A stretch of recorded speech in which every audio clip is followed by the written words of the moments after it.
Hello, welcome back to the Ineffableelse. Welcome to the next video in our series about Jupiter. Today we're going to be discussing Jupiter when it is in Capricorn, and this will also then apply to you if Jupiter is in your 10th house or if Jupiter is conjunct with Saturn in your chart. These are quite conflicting energies of something very expansive. I mean, you can watch an introductory video I did about Jupiter to get a feel for the archetype.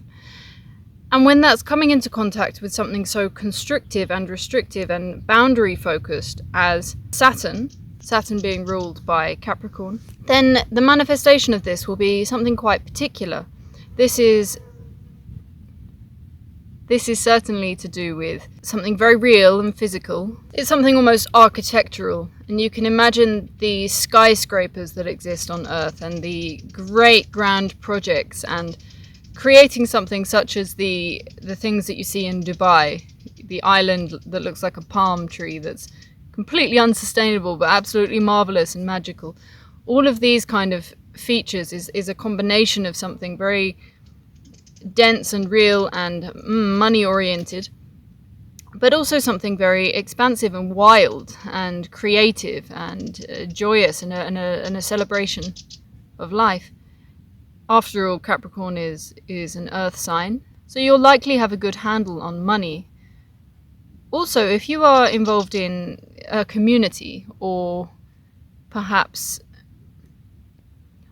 you're on the sidelines of a community, you might have the sensation within you that you are capable of coming in and actually helping to lead that community and to give it some direction, give it some optimism, and also help bring projects to completion in a very rational sense. It's taking the idealists and then grounding that and expanding it. I'm thinking of, unfortunately, some sort of cult leader who is able to expand into hundreds of thousands of people and create great wealth just through donations, just having that magnetism for wealth and that ability to expand in the structure of something.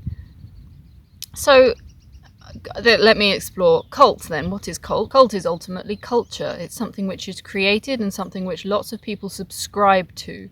It's one narrow field of thought that everybody gets behind and goes with the flow, because ultimately most people are not very keen on actually thinking for themselves. It's a difficult process, especially to do all the time, so it's very easy to fall back onto a belief system. So there's a weight of responsibility on your shoulders. After all, Jupiter is to do with wisdom and knowledge and acquired knowledge. And there's a maturation here. It's a very mature expression of Jupiter here in Capricorn or in the 10th house. With the conjunction with Saturn, it can come in waves. It can come in bursts of energy where it's contracting and expanding depending on specifically for you, what other things are being highlighted within your chart. It's kind of this waving pattern in terms of creation and destruction, in terms of expansion and contraction. And it can be actually a very harmonious feeling once you get to grips with that, once you kind of accept that fact that it will oscillate here and there. And it's worth noting, of course, that Capricorn is to do with the father or the grandfather archetype. So it's very generous. It's very able to see what needs to be done within a community, within a group. It's able to see where the resources need to be delivered and able to deliver on those things. It's very trustworthy. That's the wonderful thing here. It's a lightening of the aspect of Capricorn, which is much less severe and something more buoyant and attractive to others. And it gives a real feeling of yourself as being someone who can take the reins and can be trusted and can guide us forward. It's a guiding position and also a dissemination of knowledge and of wisdom. I would look with this placement at your Mercury. What is your communication style in relation to this? Because it's all about communicating the wisdom and the experience that you have. Again, with any Capricorn placement, it's something that takes time to develop, so it's not something that is going to give you that abundance from the get-go. It's something that comes to you over time and will make more sense over time as well. That's the wisdom aspect of this. So it's not necessarily the most obviously abundant and financially flowing placement in terms of richness, but it's definitely something which has legs, which can sustain itself, which will provide a format which is replicable and very useful in this day and age. So especially for those who are seeking a quick fix or an answer, you can step forward and say, here's your fix, but I'm sorry it's not quick. But that is the nature of life. It's taking its time. It's letting things nurture. It's an understanding of the earth element and how things take time to evolve and to grow. And that doesn't make them any less juicy and delicious than the flashiness of something here and now. In fact, it makes it tastier. The longer the fruit has to ripen, the more delicious.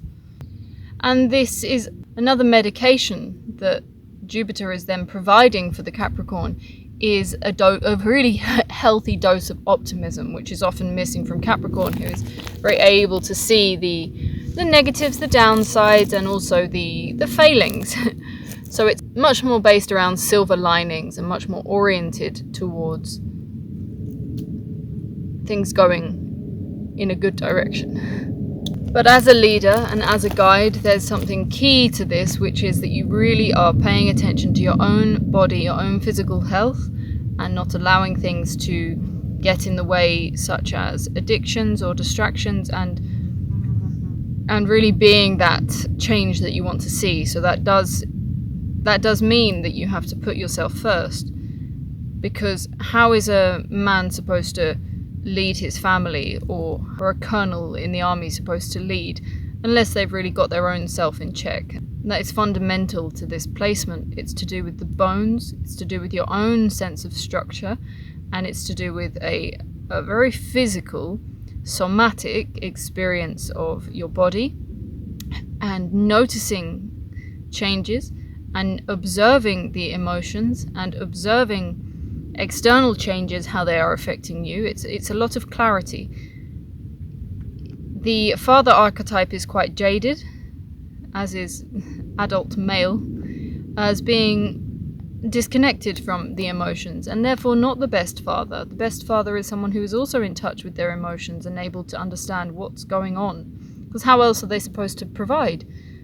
You can look at this as well as men who have been out earning for the family, and then they come home and they're completely disconnected from what's happening, but they've got this thing in their mind that they're providing, without actually engaging and connecting, and they miss the real juice of life. Jupiter's all about the juice. It's very juicy. It's Dionysus. It's the god of wine. It's Bacchus. It's excess. So do you find that with you flip-flop and you waggle between feeling very loose and joyful and jovial and excessive and off the wagon, so to speak, and then you go back the opposite direction and you're very extremely health-focused and putting yourself down and self-critical and critical of others, and you flip-flop between these two placements because you've not got these archetypes balanced together. It's not a case of two giants fighting. It's a unification of these things, especially if they're in conjunction. It's sort of creating a new archetype from this, which is you can choose whether you take the worst of each archetype or the best. Because these are ultimately two of the most recognizable energies that are in existence in terms of expansion and contraction, and this is ultimately why contraction, inward focus, Saturn is feminine, Capricorn, and then Jupiter, expansion, exploration, is Sagittarius, masculine, Jupiter. So it's having that kind of lovemaking with your own soul inside, creating a little helix, a little torus field within your own body, within your own soul. It's very much about your creative potential here. With Jupiter, it's an extremely creative place. And balancing those two supposedly contradictory places. The left wing, the right wing, they come together within you. You're very able to see things from above. You can go up to high places like I have done now and get a wide perspective and see things as Jupiter does. Jupiter's always so bloody happy. It's very, very glad to see things from a wider perspective, and it's then an easier place to then love the whole world. When you're up there, you love everyone underneath the sun. Capricorn is more selective. It chooses, it picks and it chooses. It has that level of discernment. That discernment quality is very useful for Jupiter. So it's this weaving. I can't stop thinking about, as well with Capricorn being feminine and being of the earth and physical, and also if you think of Capricorn as being in the northern hemisphere during the winter time when you're inside, this is a lot of weaving, a lot of time just spent doing indoor things. So it's an internal process which then has the potential to explode out into the world in a very logical and sustainable way. It's not just one massive creative explosion of paint on a canvas. It's a whole town being planned. It's really the merging of these two things that allows us to have global travel, space travel, anything where we are really, really overcoming thousands of generations of our ancestors in surpassing them in terms of technological development and in terms of what we're able to achieve. And this is the wonderful thing, because then you get a creative person who's not got a Saturnian bone in their body, taking advantage of these very Saturnian features such as trains, and then being able to create more in the world and learning from these sorts of boxed in forces, which then allow for more creation. Everything is as above, so below. Everything is as complex and intricate out on the horizon, looking at little people and cars moving around as they are if you look through a microscope and saw your own cells moving, combusting, coming into contact, bouncing off one another, learning from one another, and transmitting electrical signals. It becomes very rich, this archetype, when it's explored, but it can never be taken at face value because it's so much to do with higher knowledge, with wisdom, with the sort of things that are innate in Sagittarius and Jupiter.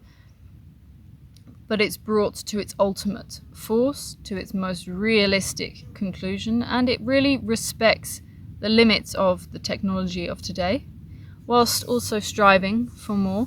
That's where the Uranus then will come in terms of a global archetype. But these two dancing together, it's birth.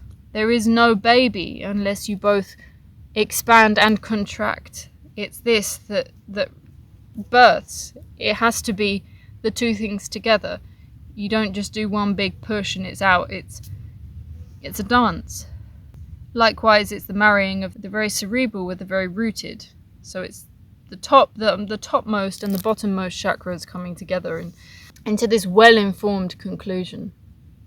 It's also a marrying of the esoteric and the wisdom of the past, which is often seen through a very positive lens, because it's so useful and so universal to today, coupled with the lessons that Capricorn learns through looking at the past and seeing what we did wrong and being able to change what is in the now. It's looking at the past with both lenses, glass half full, glass half empty, both perspectives together. Then you have a full glass and you get the fuller perspective, the fuller picture, and it's less tinged with individual perception, individual identity, and a narrative of today, because the narrative is always actually changing. This is a great place for reading, for investigating, for delving deeper without fear, wanting to take off your blinders and see things clearly.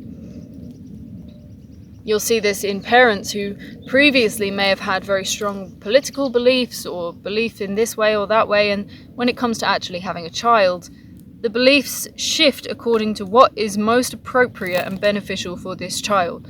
They leave behind any identity around that, and they just want to focus on what is the best thing to do, the best solution, and that is, in a nutshell, Jupiter in Capricorn. So please see the website ineffableelse.com and send me a message.